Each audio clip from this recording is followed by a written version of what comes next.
இவருடைய பல திரைப்படங்கள் வெற்றி திரைப்படங்களாக வெள்ளி விழா கொண்டாடியதாக சொல்லப்படுகிறது. ஒரு காலகட்டத்தில் ரஜினி, கமல் இருவருக்குமே சவாலாக, போட்டியாக இவருடைய திரைப்படங்கள் திரையரங்குகளை ஆக்கிரமிக்க தொடங்கியிருக்கிறது. இவருடைய படங்கள் வெற்றி விழா கொண்டாடியதற்கு காரணம் என்று பார்ப்போமேயானால் முக்கியமாக இளையராஜாவின் இசையைத்தான் சொல்ல வேண்டும்.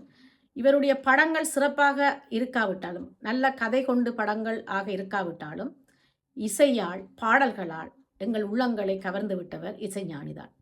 இசைஞானி இசையமைத்திருந்தாலும் ஏனோ எங்களுக்கு மோகன் பாடுவது போலவே அத்திரைப்படத்தில் அப்பாடல்கள் அமைந்திருக்கும். அவர் கொடுத்த அத்தனை பாடல்களும் மோகனுக்கு சிறப்பான பாடல்களே. இன்று வரை எங்கள் மனதில் இடம் பிடித்திருப்பது இசைஞானியின் பாடல்கள் என்றுதான் கூற வேண்டும்.